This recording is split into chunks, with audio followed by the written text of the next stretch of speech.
দেশ জুড়ে যে জ্বালানি সংকট, সেখান থেকে বিদ্যুতের সংকট, আর তার মাঝে আমরা আজকে একটা বড় অভিযান দেখছি, ঘন্টা দুয়েক সময় ধরে চলছে। অবৈধভাবে বিদ্যুৎ চুরি করে সেখান থেকে রিকশার ব্যাটারি চার্জ দেওয়া হচ্ছে। পরিস্থিতি এবং আপনার পর্যবেক্ষণ। জি। ধন্যবাদ রাকিব। আমার মনে হয় এই এই যে সামারে বিদ্যুতের যে সংকট, এটি বাংলাদেশে খুব বেশি আনকমন কোনো ব্যাপার না। কিন্তু এই মুহূর্তে বিদ্যুৎ সংকট কতটুকু এবং বিদ্যুৎ সংকটের ঘাটতি, বিদ্যুৎ সরবরাহের ঘাটতি কতটুকু, এই ফিগারগুলো নিয়ে যদি আমরা আলোচনা করি তাহলে রিক্সা, ঢাকা শহরের কয়েক লাখ রিক্সা এবং দেশের বাইরেও, ঢাকার বাইরেও কয়েক লক্ষ রিক্সা, এই রিক্সাগুলো কতটুকু বিদ্যুৎ নিচ্ছে বৈধভাবে অথবা অবৈধভাবে। সকল রিক্সা যে অবৈধভাবে নিচ্ছে এটি গড়পড়তা আমি কথা বলার জন্য যথেষ্ট তথ্য আমার হাতে নেই, এবং আমার মনে হয় বিদ্যুৎ বিভাগও এই ক্ষেত্রে যথেষ্ট তথ্য এখন পর্যন্ত প্রোভাইড করেনি। সুতরাং তেজগাঁওয়ে এই অভিযানটি খুবই সিগনিফিকেন্ট। বিদ্যুৎ চুরির ঘটনা অথবা সিস্টেম লস ইত্যাদি আমরা শুনতে শুনতে অভ্যস্ত। বিদ্যুৎ বিভাগ এটি কিন্তু জ্বালানি নিরাপত্তার অংশ। সুতরাং শুধুমাত্র কয়েক হাজার রিক্সা অথবা কয়েক লাখ রিক্সা যে শ্রমজীবী মানুষ, তাদের খাতে তো বিদ্যুতের কোনো লাইনও নাই। তারা বিদ্যুতের থেকে কোনো লাইন নিয়ে তাদের যে রিক্সায় যে ইলেকট্রিক্যাল যে ইয়েটা আছে, ব্যাটারিটা আছে, সেখানে বিদ্যুৎ করা, সেটাও তাদের পক্ষে সম্ভব না। তাহলে তারা কাদের মাধ্যমে করছে? কিছু মানুষ যাদেরকে আপনি হয়তো অনেকে দুষ্কৃতিকারী বলছেন, অনেকে বিদ্যুৎ বিভাগের কর্মকর্তা বলছেন খারাপ লোক। তো খারাপ লোক অথবা এটি কিন্তু আসলে জাজমেন্টাল কথাবার্তা। আমার মনে হয় যে মানুষগুলো অনিয়মতান্ত্রিক কাজ করছে অথবা বিদ্যুৎ চুরির সঙ্গে জড়িত, সেখানে বিদ্যুৎ বিভাগের কোনো লোক জড়িত আছে কিনা, জড়িত না থাকলে আমি আপনাকে তিনটা এরিয়া থেকে আপনাকে বলে রাখি। প্রথমত হচ্ছে কোন কোন এলাকায় ঘুরছে, নেপথ্যে কারা কারা জড়িত এবং কতদিন ধরে হচ্ছে। এই তিনটা গুরুত্বপূর্ণ তথ্য যদি প্রশাসনের কাছে থাকে তাহলে জিনিসটা হয় কি করে? দেখুন, বিগত 3 দশকেরও বেশি সময় ধরে ডিরেগুলেশন, বিদ্যুৎ বিভাগকে ডিরেগুলেশনের যে ফলাফল আমরা পেয়েছি সেটি হচ্ছে যে সরকারেরই নিয়ন্ত্রণাধীন কতগুলো কোম্পানি আমরা পেয়েছি, যেখানে আলটিমেটলি সরকারি পিডিবির কর্মকর্তারাই সেই সব কোম্পানিতে গিয়ে কোম্পানিগুলো চালাচ্ছে, এবং একটি পিডিবি থেকে এখন হয়তো 20টি পিডিবি হয়েছে। তো এগুলো অনেক পলিসিগত ম্যাটার আছে। ডিরেগুলেশন মানে সত্যিকার ডিরেগুলেশন করতে হবে। এবং তিতাস গ্যাসে যেমন যখন ডিস্ট্রিবিউশন কোম্পানি করা হলো প্রাইভেট, কিন্তু সেটিও দেখা গেল যে তিতাস ব্যাংকের কর্মচারীরা, তিতাসের কর্মচারীরাই চালাচ্ছে, বিদ্যুতের কর্মচারীরা, বিদ্যুতের কর্মকর্তারাই কোম্পানিগুলোকে গভর্ন করছে। সুতরাং ন্যাশনাল পার্লামেন্টে হোক, যেহেতু আমাদের যে কমিশন আছে, ইন্ডিপেন্ডেন্ট কমিশন আছে, সেই কমিশনের শুনানিও করতে হবে। কারণ এখানে এখন যে ব্যাপারটি সামারে মাত্র 2 থেকে 3 হাজার মেগাওয়াট এখন ঘাটতি আছে সারা দেশে। এখানে রেশনিং করতে হচ্ছে গ্রামে এবং শহরে বিভিন্ন পর্যায়ে। এই ব্যাপারে সরকার কিছু তথ্য পরিবেশন করেছে, কিন্তু এ ব্যাপারে প্রতিদিন অথবা প্রতি সপ্তাহে পর্যাপ্ত তথ্য কিন্তু দেওয়া দরকার। গ্যাসের অভাবে বিশেষ করে অবশ্যই ইরানের যে ইয়েটা চলছে, সেখানে গ্যাস সরবরাহ এবং জ্বালানি সরবরাহে একটা বড় ধরনের সংকট তৈরি হয়েছে, যেটা পার্শ্ববর্তী দেশ এবং অন্যান্য সকল দেশেই এই সংকটটি এখন কিন্তু হচ্ছে। মানে মহেশখালীর ভাসমান এলএনজি টানেলের সমস্যা না হলে হয়তো এই পরিস্থিতি হতো না। আপনারা কেউ কিছু জানতে চাইবেন? সঠিক না এটিও না। লিটন যেটা বললেন ওই যে ডিরেগুলেশনের কথা, রেগুলেশনের তো সুন্দর সুন্দর মডেল ইংল্যান্ডে ছিল, অস্ট্রেলিয়াতে ছিল। কোম্পানির সংখ্যা যদি আরো বাড়িয়ে দেওয়া হতো এবং তাদেরকে যেভাবে টার্গেট, তাহলে কিন্তু এই ঝামেলাগুলো কিন্তু অনেকটাই ম্যানেজ করা যেত। যে সিস্টেম লসের যে বিষয়টা আসছে সেই জায়গাটাতে, হ্যাঁ, তখন ডিরেগুলেশনের আন্ডারে কিন্তু সেই জিনিসগুলো চিন্তা করা হয় নাই। এখন কিন্তু সময় আসছে আর কি। জি, শামসুল লিটন। আমি রাকিব, আপনি মানে ফজলুল ভাই জাতীয় বিশ্ববিদ্যালয়ের ভাইস চ্যান্সেলর, আমি ওনার যেহেতু সারা দেশে নেটওয়ার্ক আছে, এডুকেশন নেটওয়ার্কটি বলতে গেলে সবচেয়ে বড় নেটওয়ার্কের ভাইস চ্যান্সেলর তিনি। দেখুন, আমি যদি একটা কথা বলি যে এই ইন্টারনেটের যারা ডিস্ট্রিবিউট করে, ছোট ছোট ডিস্ট্রিবিউটার যারা অথবা বড় কোম্পানির হয়ে তারা করে, এবং টেলিভিশনে যে তারা ডিশ সাপ্লাই করতো যেসব কোম্পানি, সেখানে কি আমরা কখনো চুরির কথা শুনেছি? না। সত্যিকার অর্থে যারা অপারেট করবে তাদের কাছে যদি ওনারশিপ থাকবে এবং গভর্নমেন্ট যদি রাইট ওয়েতে গভর্ন করে এবং ট্যাক্সটা ঠিক মতো নেওয়া হয় এবং ডিস্ট্রিবিউশনটা যদি প্রপার হইতে হয়, কিসের সিস্টেম লস? কে কার সিস্টেম লস করে? কে কোথা থেকে চুরি করে? কেউ তো বিদ্যুৎ লাইনে হাত দাঁড়িয়ে সাহস পাবে না। আমার মনে হয় এনাফ ইজ এনাফ। এই সামারে আমরা যদি এই মাত্র ইয়েতে যদি আজকে এই অবস্থা হয়, আজকে যদি 16,000 16,500 ডিমান্ডের মধ্যে যদি আজকে যদি 8,000 প্রবলেম হতো তাহলে কি অবস্থা হতো? দেখুন আমরা অনেক বড় সংকট থেকে উত্তরণ হয়ে একটা সিস্টেমেটিক একটা রিপাবলিকের মধ্যে প্রবেশ করেছি এবং আগামী 2-3 বছর অনেক বড় বড় ক্রাইসিস মোকাবেলা করতে হবে। সরকারকে এই চিত্রগুলো জনগণের সঙ্গে শেয়ার করতে হবে এবং বিদ্যুৎ খাতে যে বিপুল পরিমাণ চুরি হয়েছে সেই সম্পদগুলোকে ফিরিয়ে এনে এবং তাদের এক্সিস্টেন্স এখনো আছে।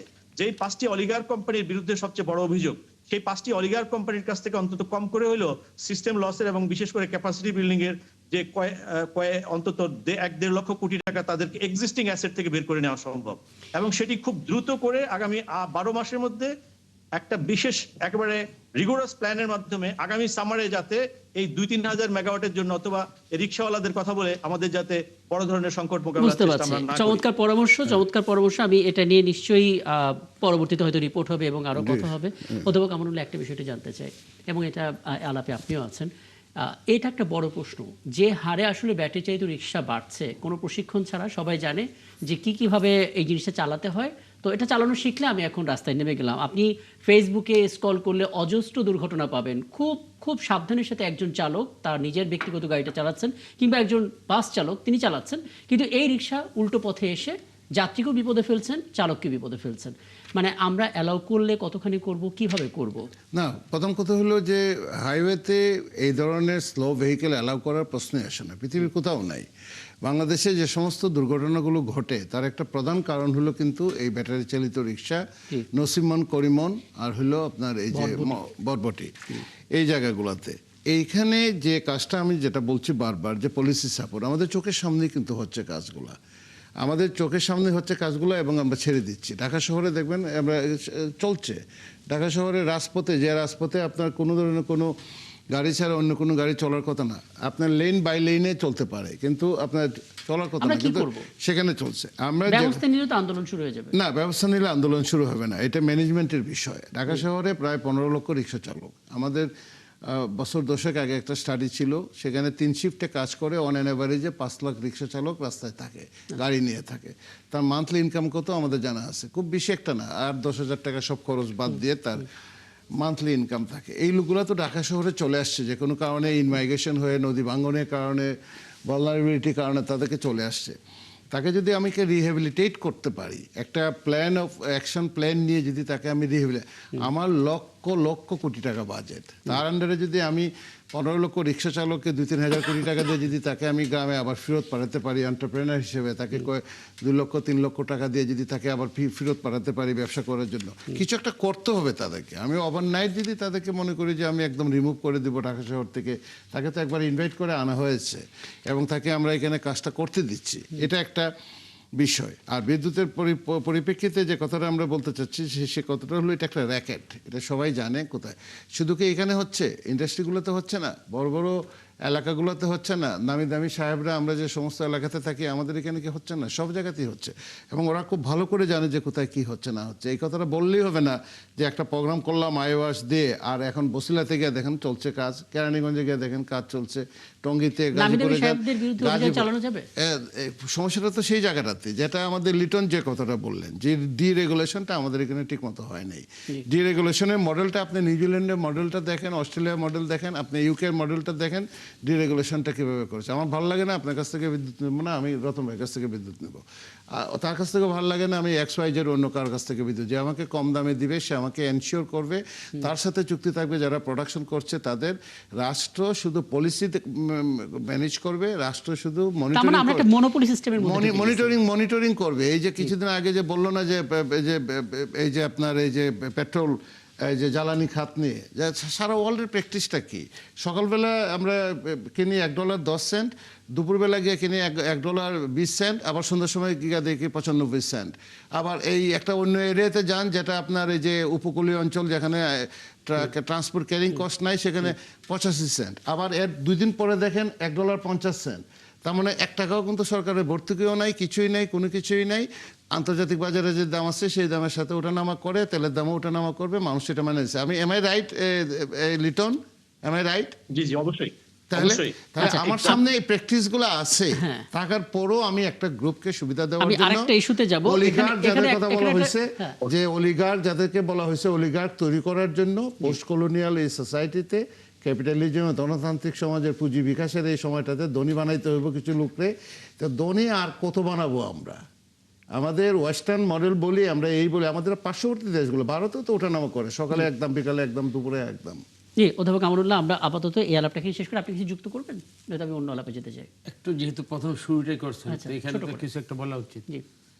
আমাদের জেল খাটছি তো জীবনে, তো ওখানে দেখা গেছে মুরগি চুরির বিচার আছে, মানুষ খুনের বিচার নাই। কারণ ওইখানে আসামিরা তো সবাই সমান, ইন জেনারেল খুব কথা বলে।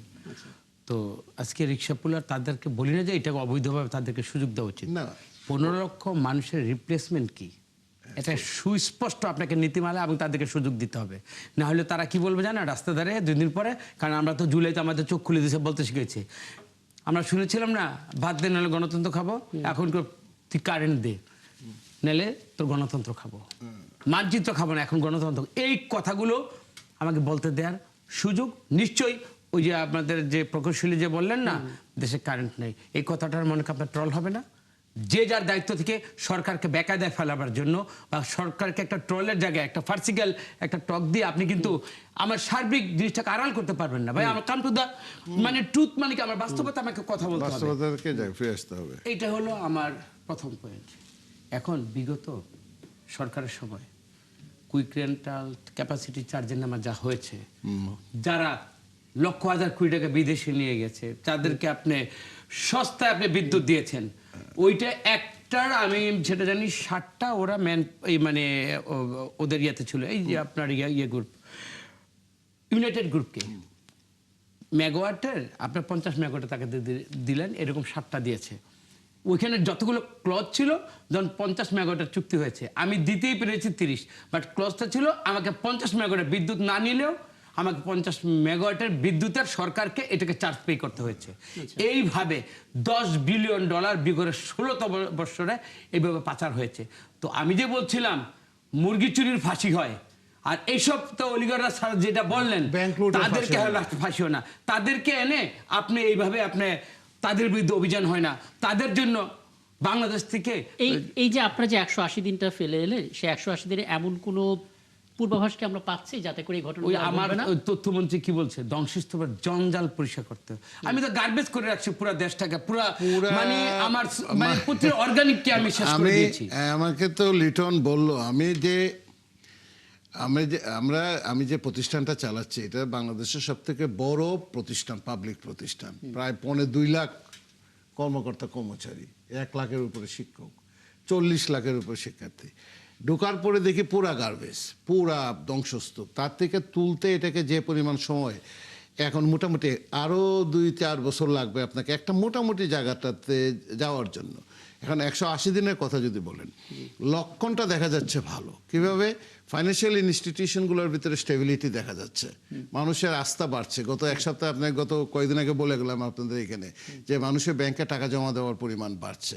মানুষের আস্থা, ট্রাস্ট যেটা, সেটা তো একদম লস্ট হয়ে গেছিলো যে আমার ব্যাংকে টাকা রাখলে আমি ফেরত পাবো কিনা, সেটা আস্তে আস্তে আবার ডেভেলপ করে যাচ্ছে। রেমিটেন্সটা বাড়ছে এবং আপনার আপনার বিদেশে যাওয়ার যে পরিমাণ, লোকের পরিমাণ, সেটা পরিমাণটা বাড়ছে।